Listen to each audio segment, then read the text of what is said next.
pasadas que en la mayoría de los momentos del ciclo celular en realidad no tenemos un cromosoma visible. ¿Qué es lo que tenemos entonces? No se ven los cromosomas en la gran mayoría del ciclo celular. Ajá. Una revoltura de ADN, aparentemente sin ninguna estructura, y que se encuentra descondensada. Entonces los cromosomas se conforman o los podemos ver así como las formas de X hasta que entran en mitosis y durante la profase se empiezan a condensar. ¿Y se acuerdan en qué fase dijimos que están más condensados? En metafase. Y entonces yo les decía en una de las clases previas que es en la metafase donde cuando se ocupa un cariotipo porque se sospeche de que haya exceso del número de cromosomas o que falte un cromosoma o que falte un pedacito de cromosoma, lo que se hace es hacer un cultivo de células madre. ¿Y dónde tenemos células madre nosotros? Médula ósea. Entonces, o de médula ósea o en el caso de las mujeres embarazadas, bueno, pudiera hacerse, no se hace normalmente. ¿Cuál?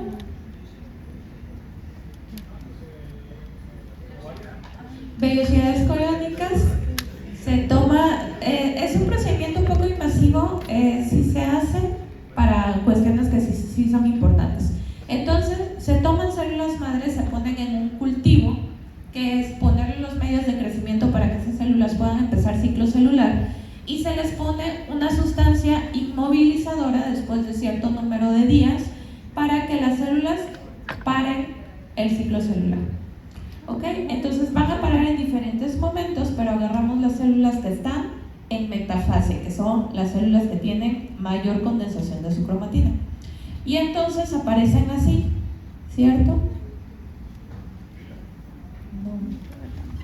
O sea, están revueltos dentro de la célula y entonces el genetista los va agrupando por parejitas. Entonces la parejita de cromosoma número 1, la de número 2, la de número 3, número 4, bla, bla. ¿Cómo sé cuál es cuál? Bueno, ¿cómo saben ellos? Primero, no tienen el mismo tamaño, entonces tienen tamaños distintos. Eso es una. Luego, si se dan cuenta que no son totalmente negritos, o sea, la cromatina no se condensa igual en todas las áreas. ¿Ok?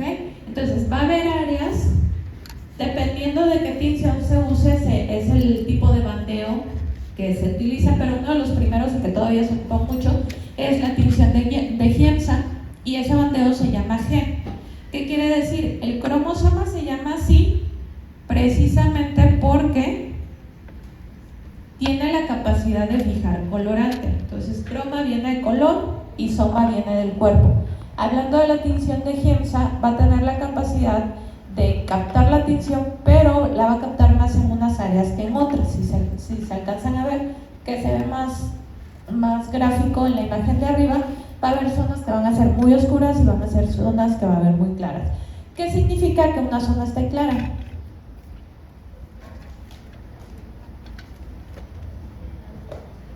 ¿Cuál? Está un poquito más descondensada, más abierta. Ahí es esa cadena de DNA. En cambio, en las regiones que están muy condensadas, pues se va a ver más oscura la tinción. Entonces, las zonas claras se llaman eucromatina y las zonas que se tiñen muy intensamente se llaman heterocromatina. ¿Para qué me sirven esas bandas?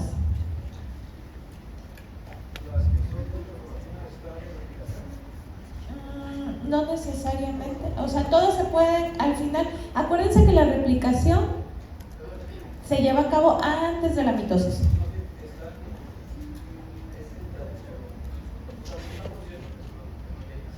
¿Se acuerdan en dónde se producen las proteínas? No, o sea, ¿en qué fase del ciclo? ¿Dónde empieza? En interfase, a partir de G1 se empiezan a producir proteínas. Entonces ahí no las ocupo. Pero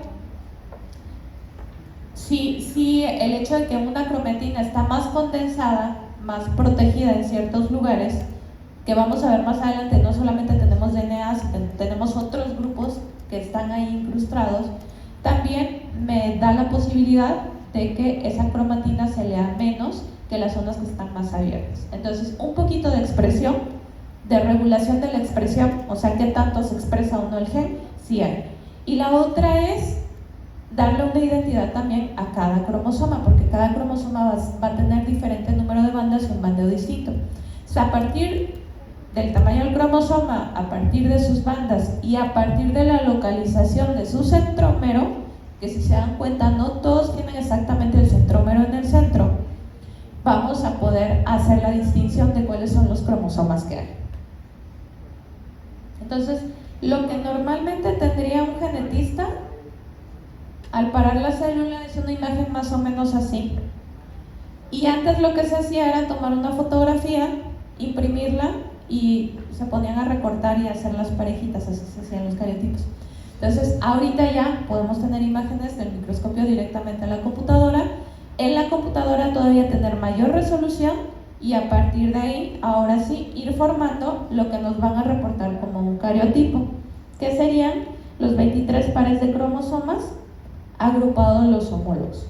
Entonces, si se dan cuenta, aquí tenemos una X que no sé si se alcanza a apreciar.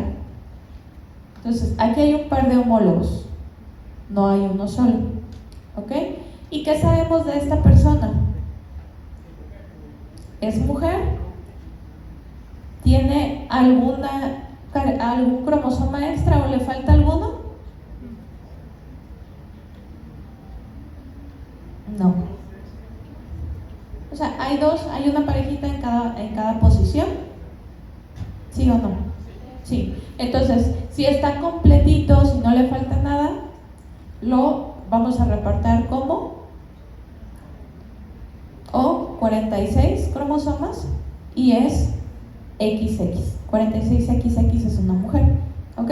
Si en la última posición en vez de una X tuviéramos acá el cromosoma, entonces sería un 46XY, que quiere decir alguien con todos sus cromosomas completitos, no le sobran ni le faltan, y es o una mujer o un hombre.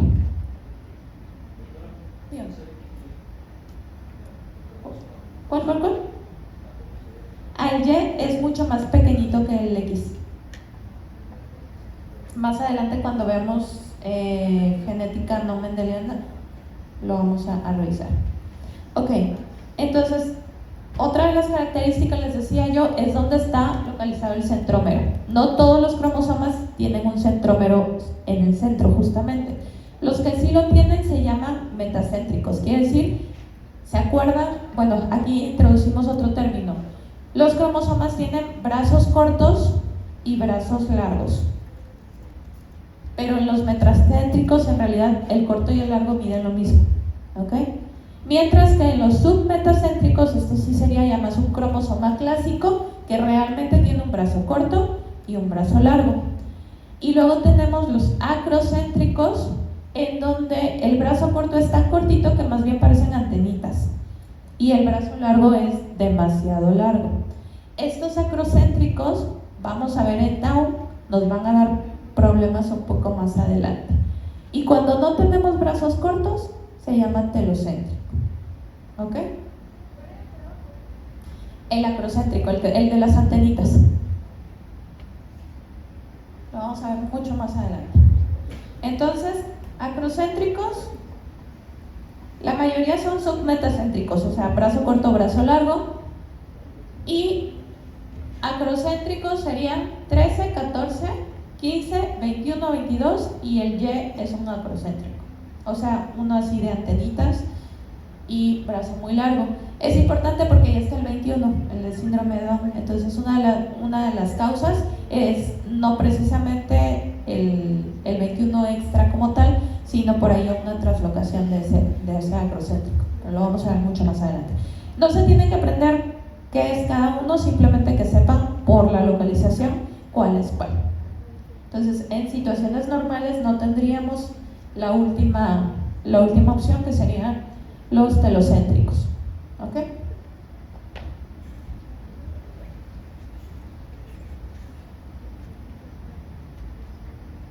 Ok. Les dije ahorita, los cromosomas tienen un brazo corto y un brazo largo. Como la mayoría es submetacéntrico, casi siempre nos los pintan como este. El brazo corto, el de arriba, y el brazo largo, el de abajo. ¿Cómo es la nomenclatura? PD, P y Q. El P viene petit, ¿ok? Y el Q nada más era porque era la letra que seguía, no tiene ninguna razón más que era la que seguía, pero para que se acuerden siempre de corto es P de petit. Entonces, P y Q.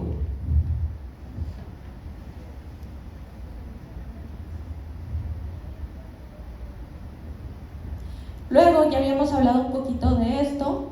Dentro de los cromosomas, dentro de la secuencia del DNA, vamos a tener los genes, que van a ser pedacitos de la secuencia que me van a codificar para una proteína con una función específica. Y esto ya lo vimos un poquito también cuando hablamos de la formación del RNA. Vamos a entender que los genes están formados de regiones que se llaman exones, que son las regiones.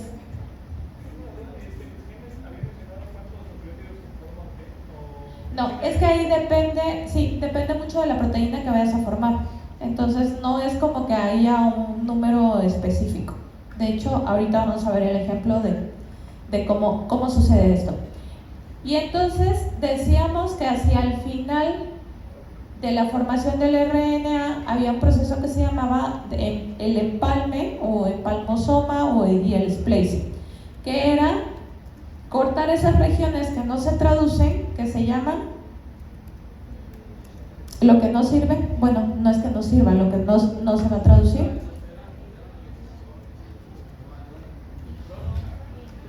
Intrones. Ok, las regiones que aparentemente están ahí pero no se van a traducir se llaman intrones y se tienen que ir para formar el RNA mensajero por un proceso que se llama splicing. Entonces, pues la pregunta obvia sería ¿para qué están ahí? Yo ya les había platicado un poquito. Primero, fomentan la reorganización de los genes cuando los cromosomas homólogos intercambian material. ¿Se acuerdan que se juntan? Hacen un intercambio y entonces por ahí a lo mejor había ¿y qué pasa si se me va un pedacito? Sí es una opción, pero el hecho de que tengamos apenas el 1% de material codificante y todo lo demás sirviéndome de regulación y de estos intrones me da la oportunidad de que si se queda un pedacito, al momento de hacer la combinación, sea de un material que no estaba codificando. Otro, incrementa la variabilidad genética. ¿Cómo lo hace?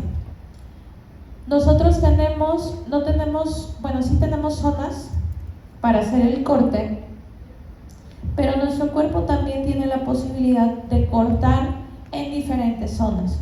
Entonces, necesito una proteína, voy a cortarla en las zonas rojas. Pero ahora tengo una variante.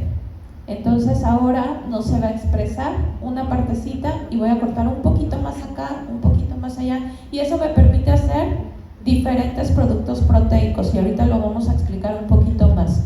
Entonces, el hecho de que haya intrones me aumenta la posibilidad de combinaciones que se pueden hacer a partir de una sola secuencia de DNA para obtener productos distintos. ¿Sí se entiende esto?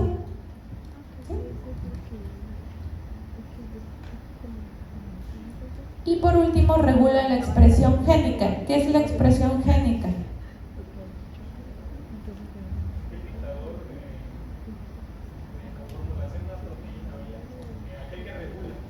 El que regula. ¿Qué vamos a tener?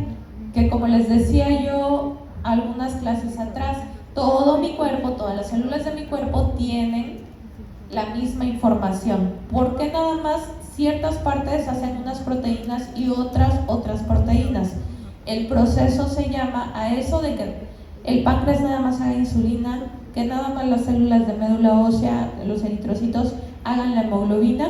A eso se le llama regulación de la expresión génica, que es un poquito de epigenética, otro poquito de los factores que me activan la transcripción y la traducción del gen, O sea, es toda esa orquesta de cómo se va a hacer. Entonces, sí, ¿cómo lo hace? Puede ser epigenética, o sea, zonas que se adhieran ahí y que hagan grupos, generalmente metilos, que se peguen a mi cadena del DNA y que hagan más inaccesible para que llegue la maquinaria de transcripción y entonces se silencie esa zona. ¿Ok? Entre más escondas la cromatina, pues menos oportunidad va a tener de expresarse. Entonces también para eso me sirve. ¿Y cómo yo sé dónde están los genes? Bueno, para eso hay distintas técnicas, pero ya tenemos descifrados gran cantidad de genes. Y aquí tenemos los genes que me hacen precisamente la hemoglobina.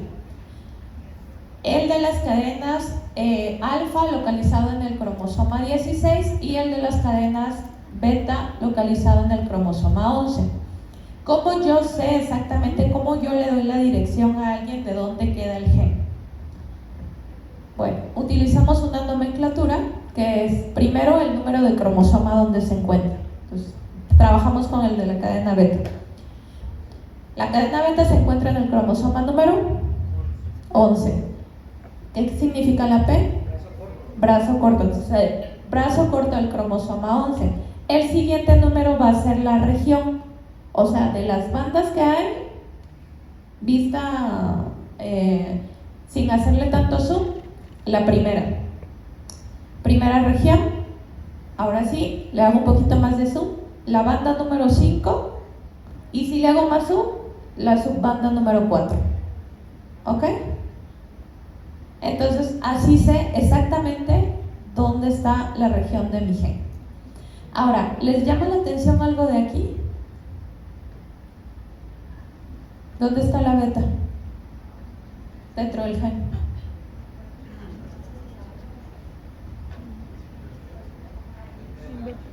Hasta acá, ajá, HBB. Y aquí hay una delta, y aquí hay una epsilon, y aquí hay una gamma. Y entonces nos acordamos que mi hemoglobina no siempre es 2 alfa 2 beta, porque esa es la de adulto, sino que pasa por varias hemoglobinas, varios tipos de hemoglobina, la fetal, hasta convertirse en hemoglobina de adulto. Y entonces la regulación de la expresión génica permite que esa misma región, que cuando sea grande va a ser hemoglobina beta, en el feto pueda hacerme hemoglobina gamma para formar parte de la hemoglobina fetal. Es lo mismo, es la misma información. ¿Qué es lo que cambia? ¿Dónde voy a cortar los intrones?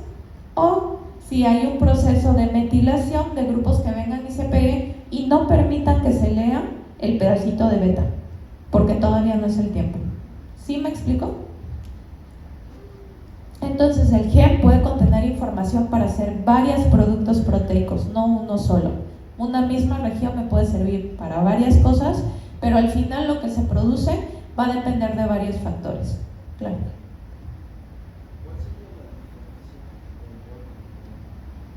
Habla un poquito más alto.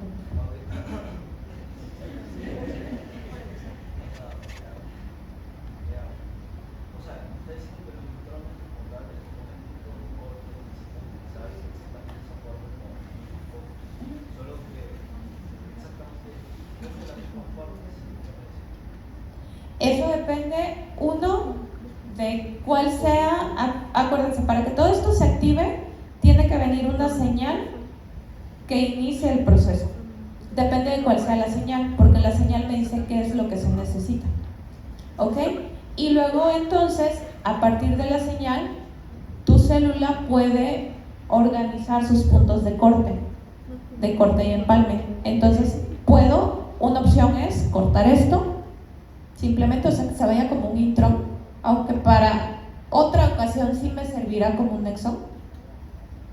Y la otra es por medio de la epigenética, que no es exactamente para esto como ocurre, pero otra opción sería, vienen grupos metilo, se pegan aquí y no dejan que se lea la zona.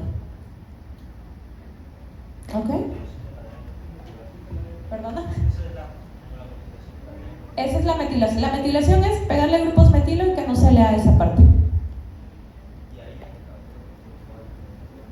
¿Y ahí es donde? producir fallos, pero también es que la metilación no es necesariamente mala, de hecho es fisiológica. Si se metilan genes que te dan tendencia a cáncer, que la mayoría de ellos están metilados, eso es bueno, porque no hay crecimiento descontrolado, ¿ok? Pero si se metila una zona que sí era importante para tu cuerpo, entonces pues eso no es tan bueno. Ya nos estamos yendo en epigenética, pero sí varias, no hablando específicamente de hemoglobina, porque no es así, pero varias de las cuestiones de nuestro cuerpo dependen precisamente de nuestro estilo de vida, de lo que hagamos o no hagamos. ¿Ok? ¿Sí? O sea, es simple, pero a la vez es muy complejo. Si ya lo quieres llevar a pensar en todo lo que está pasando en tu cuerpo. Ok, entonces, esto recibe un nombre, ¿alguien sabe? O sea, la dirección del gen recibe un nombre. ¿Cómo se llama?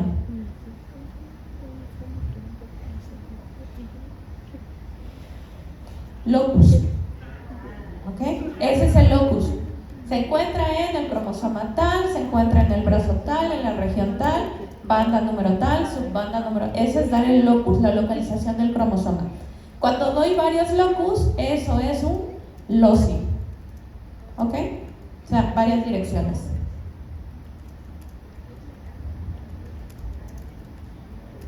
Les digo que hay como mucha nomenclatura distinta y que van a tener que ir adhiriendo.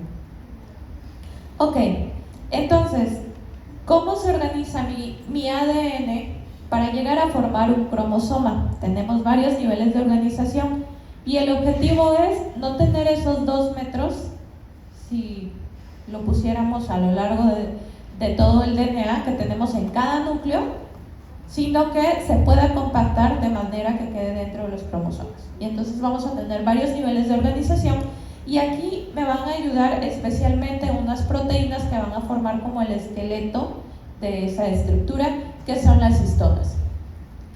Las histonas son proteínas que van a tener carga positiva, que van a ser el apoyo estructural de los cromosomas. Tengo varios tipos de histonas y algunos de ellos me van a servir para enrollar el cromosoma alrededor de ella y a eso se les van a llamar nucleosomales, que son la 2, 2A y B, 3 y 4. Y tengo otra que no entra dentro de este paquete, sino que es una histona puente, que también es muy importante porque aquí en la histona puente se le pueden añadir grupos. Así como el metilo directamente al DNA, aquí se añaden grupos de acetilo y entonces eso también es epigenética. ¿Ok? Pero ahorita lo vemos. Entonces, si se pega un grupo de acetilo en la histona de unión, va a hacer que esa histona se abra y lo hace más visible. O sea, la acetilación es lo contrario a la metilación. Para fines de lo que pasa al final, aumenta la expresión. ¿Ok? Y entonces, ¿qué hacen estas histonas? Bueno, se agrupan, forman grupos de 8, las 2A y B se juntan, las 3 y 4 se juntan, y tengo 2 pares de esas uniones. O sea, 2A juntadas con 2B y 2,3 juntadas con 2,4 para formar 8 histonas. Y estas histonas van a formar un conglomerado donde el DNA se va a enrollar a través de ellas y luego vamos a tener entre conglomerado y conglomerado una histona de unión. Y estos conglomerados se van a llamar nucleosomas. Acuérdense, esas histonas, las 2, 3 y 4 son nucleosomales. Y luego los nucleosomas se van a juntar de 5 a 6 nucleosomas y van a formar un solenoide. Y así voy como empaquetando de poquito en poquito, voy enrollando de poco a poco el DNA hasta formar finalmente mi cromosoma. ¿Ok?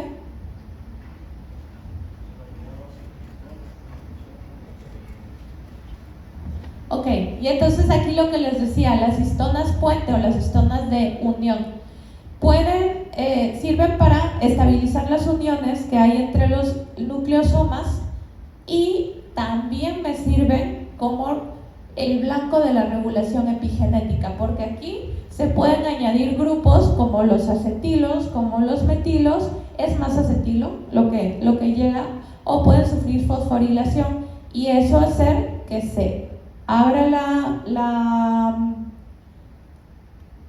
el material nuclear y entonces hacer que se lea más esa estructura. Con la acetilación. O sea, me cambia el nivel de condensación. Hace que al abrirse se descondensa.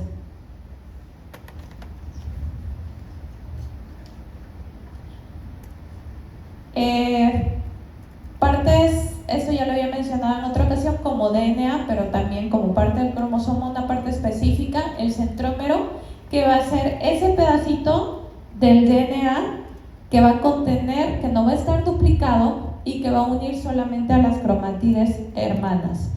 Se va a duplicar al principio de la anafase hasta la mitosis. Ese es el único tramito que no se va a duplicar en la fase de síntesis o de replicación.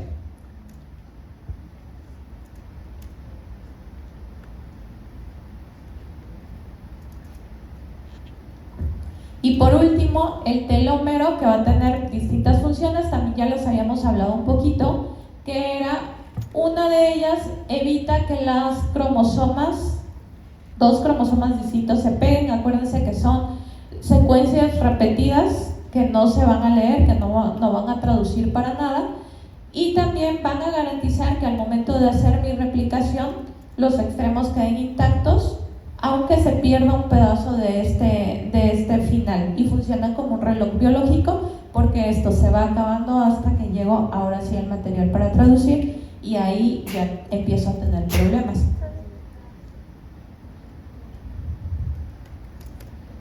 Y también, por último, me van a contribuir en profase 1 durante la meiosis al emparejamiento de cromosomas. O sea, me van a ayudar a que se unan.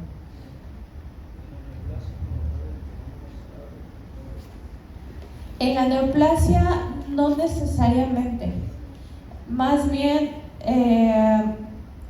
pueden ocurrir tres cosas. Uno es que ese material, esos genes que normalmente estaban metilados, estaban silenciados y que me hacen crecimiento acelerado, que en algunas fases como adolescencia, como el niño, como el feto, tiene que producirse crecimiento, pero no toda la vida.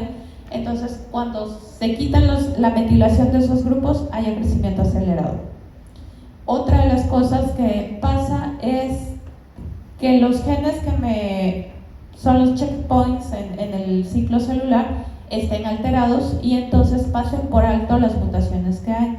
O sea, si el guardián del genoma, el P53, no sirve o sufre una mutación, pues ahí sí tenemos problema, y todos los cánceres que involucran P53 son de mal pronóstico. Y la tercera cosa es que no me sirvan los genes reparadores. La inmortalidad no ocurre necesariamente en todos los tipos de cáncer. De hecho, son muy raros. Tenemos por ahí algunas historias anecdóticas de cánceres de células que se han utilizado incluso para investigación después de que la persona muere, pero la gran mayoría de cánceres no presenta fenómeno de inmortalidad. De hecho, más bien van creciendo, y una forma de saber que el crecimiento es rápido es que presentan necrosis en el centro, porque como se les va acabando el suministro de oxígeno, de nutrientes, entonces van creciendo hacia afuera, pero el centro está necrosado. Entonces no necesariamente hay inmortalidad, simplemente hay un crecimiento acelerado, descontrolado, pero va a ir dejando zonas de necrosis. ¿Ok? Bueno, ¿dudas? ¿Se entendió, aunque estaban dormidos? Ok, feliz sábado.